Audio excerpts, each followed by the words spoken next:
For continuous air and water barriers on your next build, choose Zip System Ceiling Solutions.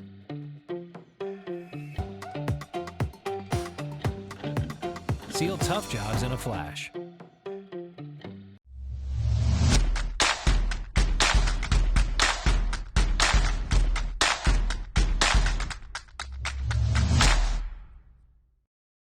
Hello, world.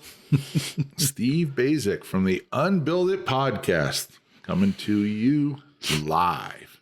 Well, not live, recorded. Yeah. Live on tape. Live recorded. We're live on tape. We were live at one point. And I have my good chuckling friend, Peter Yost. Glad to be here. And Jake. Thanks. You're welcome. All right. So today we're talking about, I wanted to use the term 3 cool tools, but Jake reminded me that we're probably going to talk about more than 3. So we're just going to go around the table, I think, today, and we're going to talk about what we think are some pretty cool tools that make our positions in our professions more advantageous to ourselves and to the building community. You said you're going to say handy dandy. You just I too died. Corny. Yeah. Well, when you started laughing at me and Jake snickered, I dropped the whole handy dandy thing. I have multiple roads in my mind that as I approach, sometimes I veer left, sometimes I veer right. Very rarely do I go straight. There's always a veer in there. Okay. So I veered right. So do you want to give us one of your tools first so that we can understand what we're talking about? Yeah. So the first one I'll talk about is SketchUp.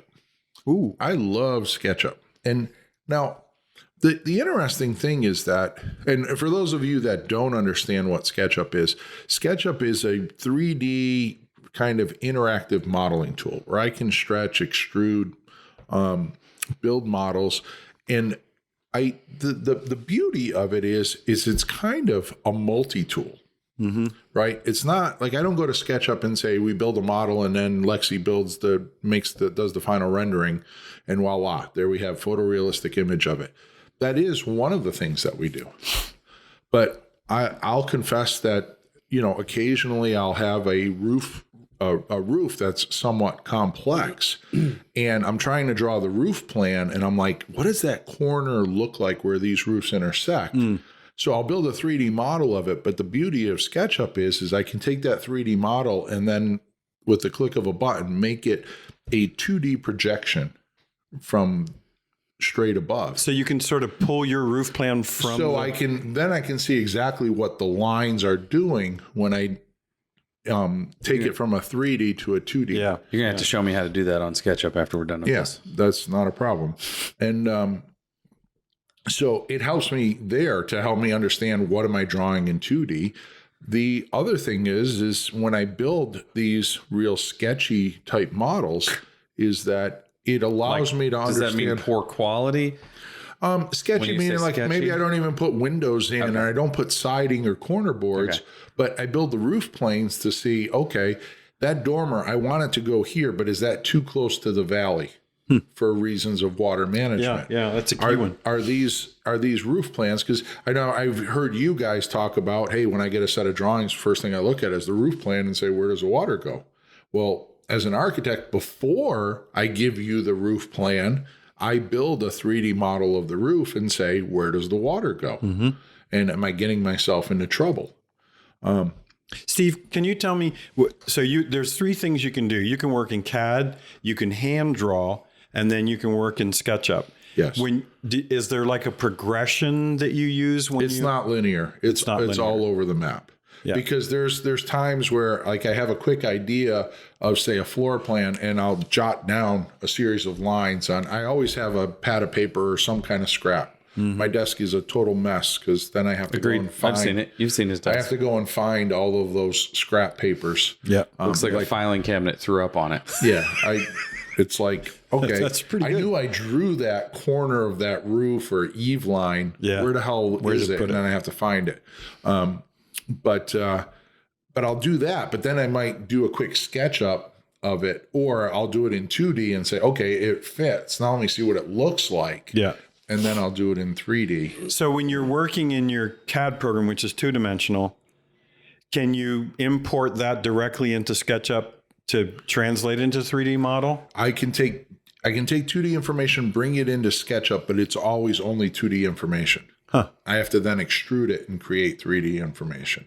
Now, there are programs like Revit, and people said, and even Lexi says, why don't we move to Revit? Because I'm an old dog that can drive the AutoCAD race car. Yeah. And I don't want to learn how to drive a new race car. Yep. Okay. My 4-barrel 350 is doing just fine. That new software ship has sailed. I totally in his get world. that. Yeah. Yeah. So, all of my, like, if I showed you like where the information comes from, because one of the tools or one of the rules of the AutoCAD tool or any CAD tool is you should never draw something twice, right? Like if I draw something, I should save it as a template and then use it if it's exactly the same thing. Got it. Right. So the beauty of SketchUp. Wait, so in other words, every time you open CAD, there are a whole bunch of templates that are always down in the I have corner. a template file that we constantly update because I might draw something new, like a new symbol for hose bibs. And then I import it into my template file. Yep. And so when I open up my template file, now I have my hose bib symbol over there. And you have all the way down to here's a couch, here's a love seat, here's a table. So, for example, pool table. You have the drawings over there for one of our latest projects. The door symbols on that, I probably drew 20 years ago. And they haven't changed. I think it's one of the genius things of how I've seen you operate on CAD. That's So when you build a SketchUp model, I, as a non-architect who doesn't have the SketchUp program, I can go and get a free reader, right? And then that used to be available, a free viewer. I don't think it's available anymore. You can download a 30-day trial, use it to view the CAD file, but then you're going to be at a loss. Because I used to be able to get the reader file, have a viewer file. and in that capability, I can walk through the building, right? I can if you build the model for that, it's so here's how we operate. I never used to build much of an outside-inside model. I would either build an exterior model or an interior model because I can build them really fast that way. Yeah. Both of my kids work for me.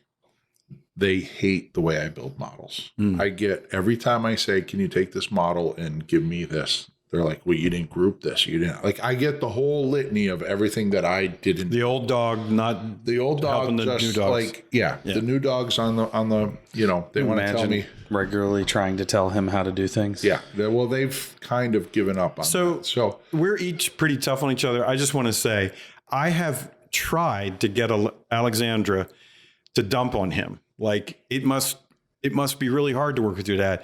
She never says anything other than... And they never will. She doesn't break the fourth wall. She does not break that wall. Not. And there's not a flicker in her eyes. You know, she's there because her dad does a really good job. And I'll tell you what, she's probably the hardest of, and only because the other three don't listen, but you would break Nicole or Stevos before you broke her. That's true. That's good to know. Good to know. Yeah. Well, she would go to her grave with... Yeah. She is incredibly don't you loyal. talk about my dad. Yeah. Okay, so we use SketchUp in-house as well. And the biggest benefit that we've found, because we're not doing the design or anything, it is literally just used as a communication tool. I realize that what you're doing is communication as well, the architecture. Well, we actually build like, in any given project, I probably build 4 or 5 SketchUp models. Right. Because I have a project right now that I'm thinking about that we're doing, and I built the model, and like things might not be exactly 17 feet or 32 feet the wall. But and you've seen it when I'm sitting there with a client, I can say, well, we can do an 18-inch eave line and I can stretch it, or we can do 24-inch and stretch it. We could take this window from 7 feet to 8 feet and I can stretch the window. So there's the kind of electronic clay model SketchUp that I put up. If you open it, like there's nothing there. It's only a model that I push and pull because I might have an idea. Oh, wow. What if we made that 2 foot longer? How does that look? Boom. I open up the model, stretch it 2 feet and go, nah, that's 2 feet's too far. And let's not do that. Maybe I pull this wall out a foot and I do that. Okay, that works. And then I go back to the CAD and I solve some other problems. So there's all of this moving around. But at some point we say, yes, that is what we like. That's what we're going to build. Then I turn that over to Lexi or Stevos. They build the real model because they'll build the inside and outside. Right. And they'll group things and they'll do all their stuff. But they're also preparing it for another program called Lumion. So Lumion is the one that interprets the SketchUp model, applies sky, lighting, reflection, all of that material science to all of the pieces. So let me ask you this. The set of plans that are on the desk back here that are you and Jake working together, have you supplied him with a SketchUp model that corresponds to that? He's seen the models. Yeah. He doesn't have But does he always say, hey, Steve, once you give me the full set of those, I absolutely insist upon the 3D SketchUp He's model? never said that, but I would give him, I'm not free to give them out to everybody, but I would give them this is how you use SketchUp with your builder. What about with your client? How much do you use the SketchUp model with them? I've had some clients that said, listen, I'm going to buy SketchUp. Can you send me the model so I can play with it? Because I would think that... And Steve's like, oh, God. That's a double-edged sword, yes. Well, but what I'm thinking is if you sometimes need to go to a 3D model to understand exactly roof planes, imagine your poor clients that are looking at your plans saying, I wonder what the hell this looks like. Yeah.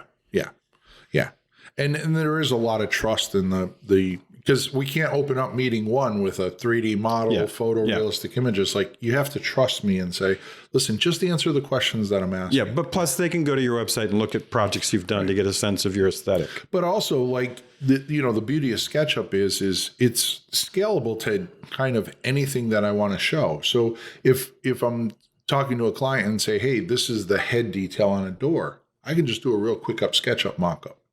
So to me, can build anything in SketchUp if you can build it in real life. The cool thing about this is we've only talked about one tool so far, but it's one that we use with you use as an architect. I use it as an enclosure review. What's interesting is if I built a mass model, you can click on it and you can get the volumetric properties of the SketchUp model. Wow, because calculating the volume of buildings for ACH 50 is give me that, please. Yeah, that would be really helpful. Well, it's only as good as the information that's inputted. So when it's you say way better than I'm going to do. I understand that, but the question is things like, well, what is the volume? Is it inside the foundation wall or outside the foundation wall? Is it outside the rafter or inside the rafter? Sure. If all I have to do is give you that piece of information and you give me something that's plus or minus 10%, I'm happy. Yes. So it's the architect who uses the tool. It's an enclosure who's doing continuity of lower door information, builder, and your client. I mean, how many tools do you have that all four use? Yeah, we use it for stuff like tile layout. Like, you're not going to bother drawing the tile layout unless it's incredibly important to the client. Yeah, if it's very expensive. Once we have that selection, we'll draw tile layout so the tile guys know exactly what to do.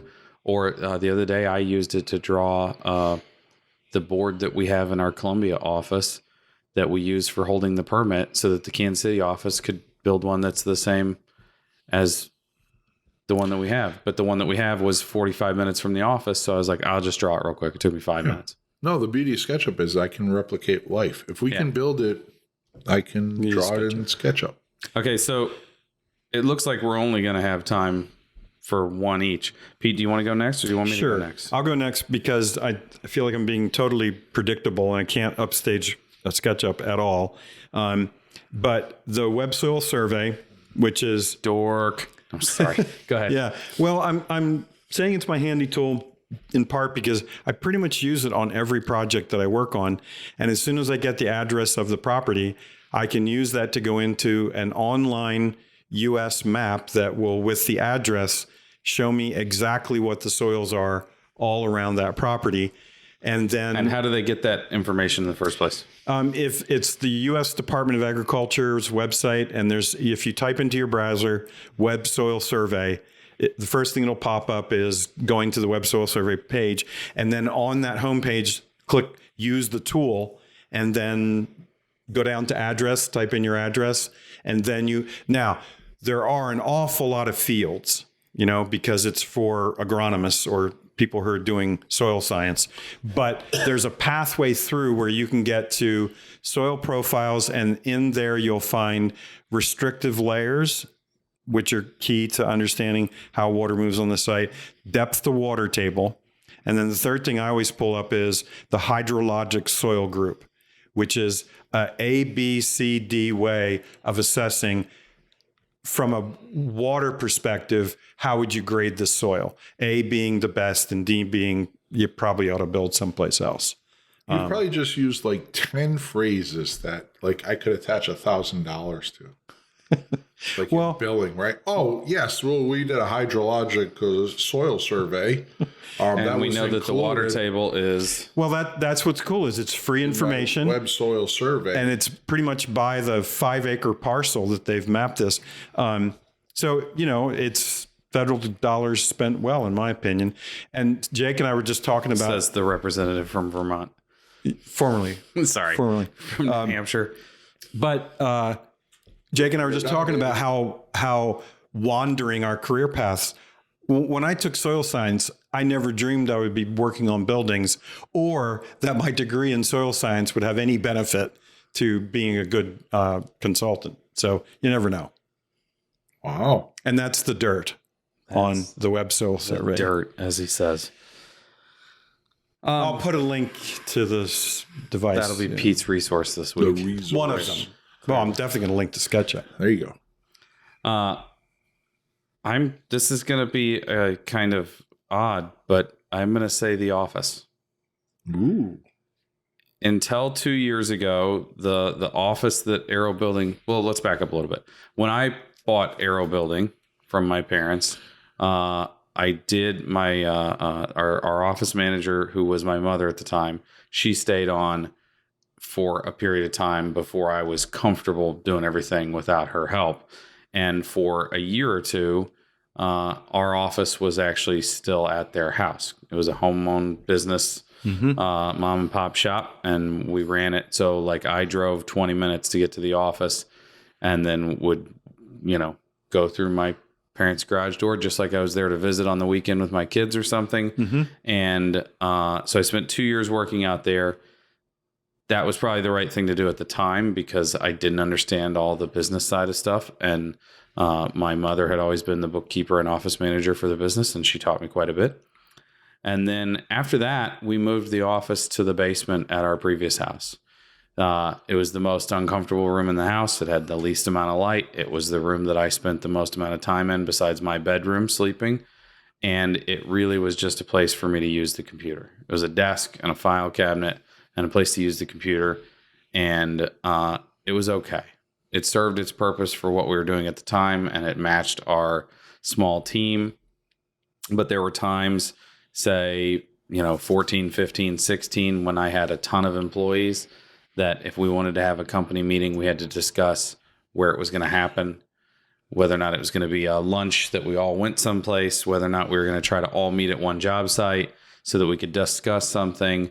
If we had to look at details together that was on the hood of a truck, those sorts of things, it was kind of a real pain in the rear, and it was all we ever knew. So I didn't realize that I was, that it was something. And then 2 years ago when we finished, 2.5 years ago when we finished my personal house, we have 800 to 1,200 square feet, depending on how we use it. I have one person that sits full-time in the office with me, or nearly full-time, a project manager. And now we have an office manager that's starting. We have another project manager that's going to be here quite more often. We're already talking about turning our 4-foot by 9-foot table into a 4-person work table instead of a 2-person work table. If you could see it now, you'd go, there's no way you guys can fit on there. But the ability to have someone sitting across from me that I can say, hey, what's going on with this? What are you doing? What does today look like? The ability for us to have a place where once a week we can join, or we can join. That's not the right word. We convene. Yeah. We cohort. Once a week, we all meet here. We look at our 3-week look ahead board, and we talk about what's coming up, who needs to do what the order of operations are going to be. If we have a new project, we can lay a set of plans out. We can put them on. We bought an enormous TV so that we could look at plans and details on the TV. We can pair the computer to it, and we can look at everything together as a group. Or we can sit here and have lunch, and it's not at a restaurant, where we can sit here and talk for 2 hours if we need to about something. And I completely underestimated the value of the space. And quality of the space. We're talking about the space that we're broadcasting that from, we right? record from. Yeah. And I love this space. I really like this office. And so I was going to ask, you designed the building, correct? Did you use a SketchUp model? Yeah, we have SketchUp models. So did you have a sense of this space? But you probably didn't know how really helpful it was going to be. I had no idea. Yeah, and we designed it as a 2-bedroom apartment so that if we wanted to have it as a mother-in-law or something like that at some point, so it's two essentially bedrooms. And off a bathroom, full bath, full kitchen, and then like living and dining, which washer and dryer space. I mean, it really is sort of an efficiency unit, but and it has 2 means of egress. Yeah. And the It's idea, really cool. The idea was it could be that if we needed it at some point. I would have thought that if you had tried to do that, do a really high quality office space that could double as almost an accessory dwelling unit, I would say, no, you're not going to be able to do those both. But this is pretty remarkable. And it's in my house. So there are quite a few people that would be like, well, do you bring clients there? Like having an employee that's kind of like, our senior project manager in Columbia is kind of part of the family at this point. Having him over for dinner is not uncommon. He ate dinner with us last night. Yep. It doesn't seem to bother me to have clients here. And the clients come in the front door, right out the back door, 20 feet from it, and then across our back patio. Like it doesn't get any more personal than that. Yeah. Our relationship with our clients is that. If I wouldn't want them to come to my house, I don't think I would want to work with them. And it's nice to come here and have a refrigerator and say, do you want a glass of water or anything like that before we get started? To have a TV that has our portfolio going on it, that most of the times it's up, strikes conversation. We have 25 extra large milk crates that have samples in them, that when we're sitting here having a meeting about someone's house, I can turn around and grab 4 different things of flooring and go, is it more like this? Is it more like this? And more like this? Okay. If it's like that, then this is the place that we're going to go shop because they have more of that. Like, interesting. I never thought that it would be this way. And I'm certain that everybody that has an office that has put forth the effort to make use of that office does already see it that way. Having designed this space, how do you feel about the way this turned out? I think it works just fine. Yeah. And there is, like you said, the benefit of, should he ever go to sell this house, you can market it as it has a full functioning in-law apartment. That's not a small achievement. That's pretty cool. So, Okay. So Steve, you have one more you held back and didn't tell us it's about? pretty interesting because, you use the office, and I told you guys when we started out that I had 2 tools, and the second one would be somewhat of a surprise.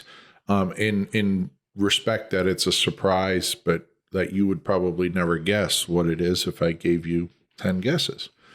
But for myself, and I believe this to be true of all architects, need to use this tool, and it's probably one that is used the least in our profession, and I think it's probably one that is the most important in our profession.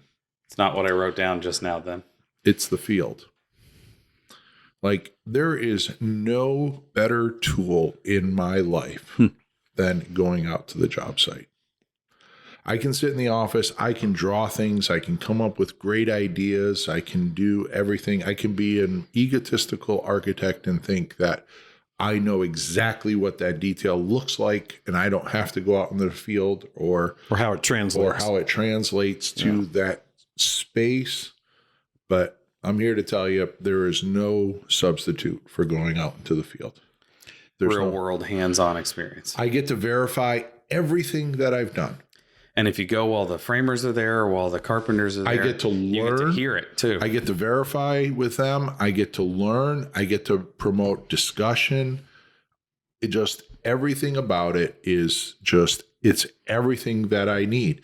And it's the thing that's rewarding for me as an architect is that, you could sit there and I can draw something up, and I'll use an example that we're both familiar with, the cantilever deck on the Hilltop Aarow house. Like, I drew it up. We sent it to the structural engineer. Kind of level 1 satisfaction was the structural engineer coming back saying, yeah, we can do that. Yeah. I was like, hot damn, that's cool. Level 2 is going out to Emmett's shop and seeing like the components laying there and kind of getting put together. But there is no substitute for being out on the job site and seeing the crane drop this down on the concrete piers and watching the 4 bolts get put together and then the straps pulled away and the deck sitting there. What's kind of neat is that this is something we all use, right? So it's a tool that's critical to your work because you are in the field.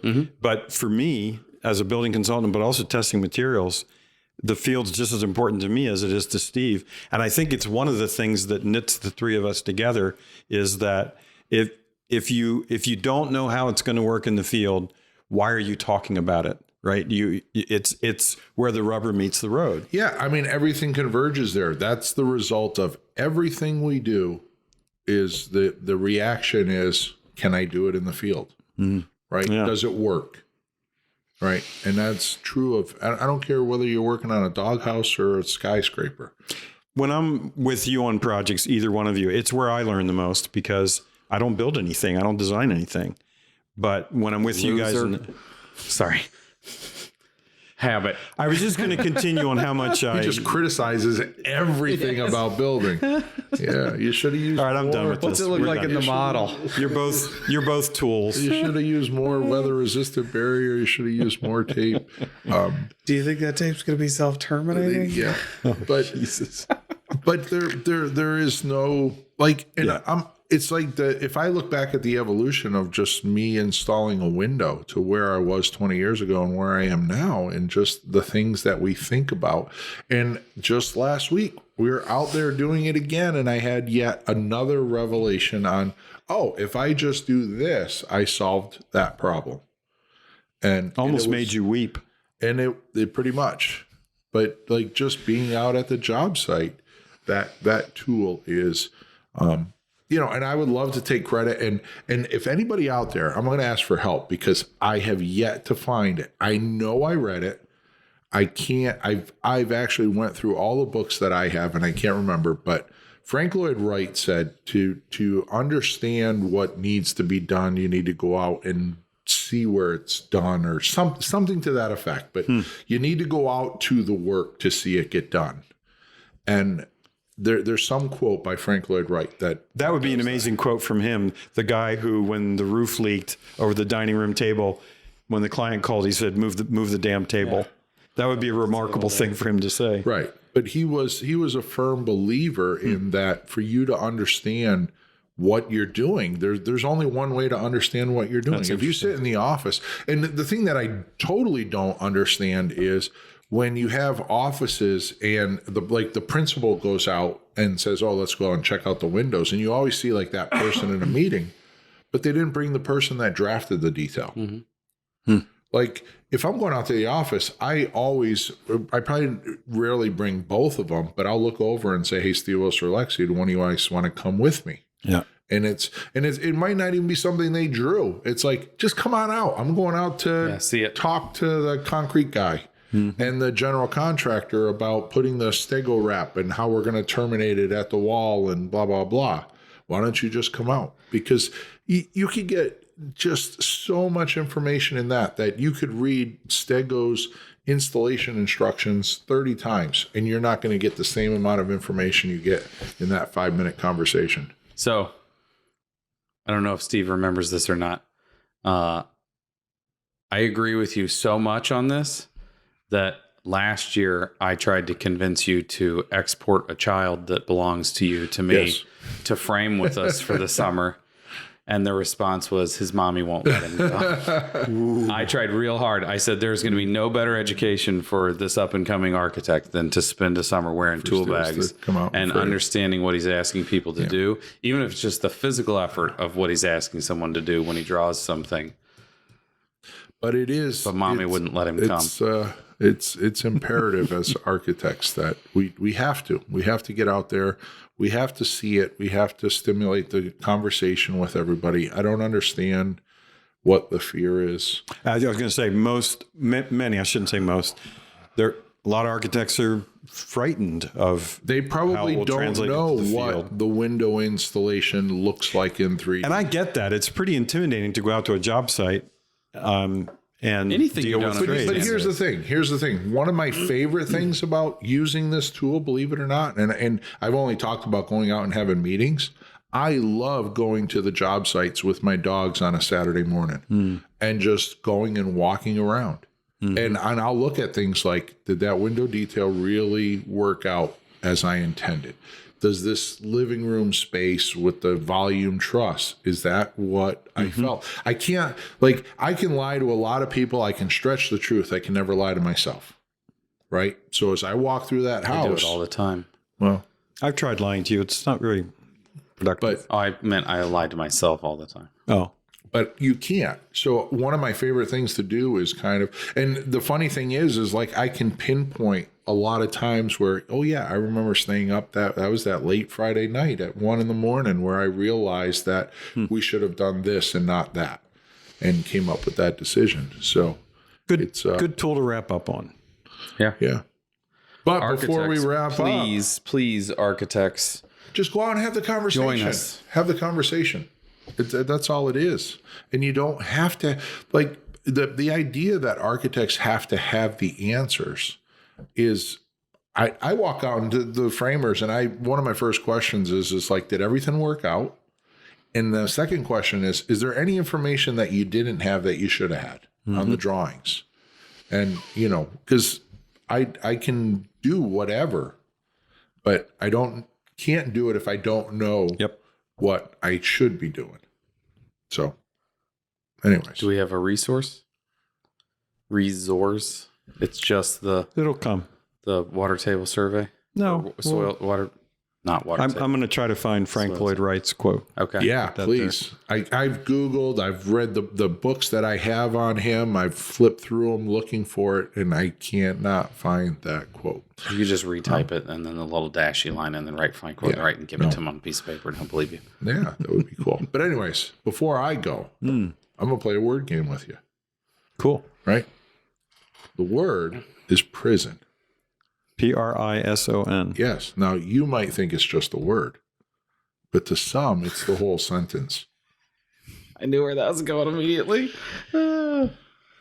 Goodness. There you have it. Pure I'm silence. Stunned. Pure silence. I love it. I had no idea you were so funny Yeah. and clever. Really? We're applying the word funny all of a sudden. Who knew? Funny. Funny how? Yeah. Funny how? Like, do I make you laugh? What? Funny how? Obviously, you've never seen Goodfellas. What an amazing movie. Obviously, you've never seen Goodfellas. Have you never seen the movie Goodfellas? I have to always ask my wife if I've seen a movie. Rose! Do you have a DVD player at your house? I think so. How about I this? don't know where it is. Can write it down. Make it a mission between now and the next time we record podcasts. To ask my wife if I've seen it. To verify that you've either watched Goodfellas or you need to. Okay. I would put it easily in the top 50 films ever made. Yeah. It's good. Not to say the two of you agreeing on a movie that is in your top 50, the chances of it being in my top 50. Well, the fact that it's based on truths, right? That every character in there had a real person attached to their character in life. The things that they did, they really did. The ruthlessness of Joe Pesci in the movie. Because I just watched like the biography on that, and they said that the guy that Pesci portrayed, like he's half as ruthless in the movie as he was in real life. Like this guy just did not care. So the scene in the movie, who knew we were going to end this talking about Goodfellas? The scene in the movie where they stop at Joe Pesci's mom's house to like get a shovel and stuff, and she like starts heating up leftovers, and she brings out her most recent painting, and it's the two dogs in the fishing boat with the guy. I showed Goodfellas to my 16-year-old over the last summer, and for Christmas, I got a copy of that painting. It's framed. I'm not sure where it wound up. It's not hanging yet. We framed it, and it hasn't been hung yet. But it's awesome. like, it's an ugly little painting. It's two dogs. They're looking at each other. This one's going that way. This one's looking the other way.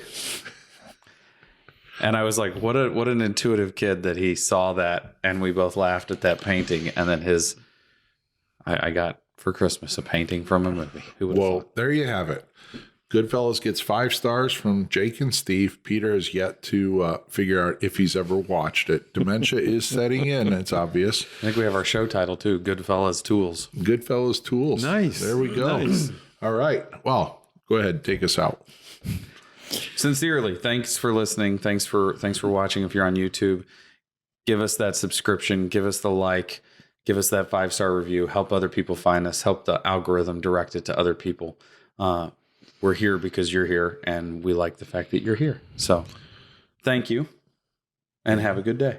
Goodbye. Bye for now.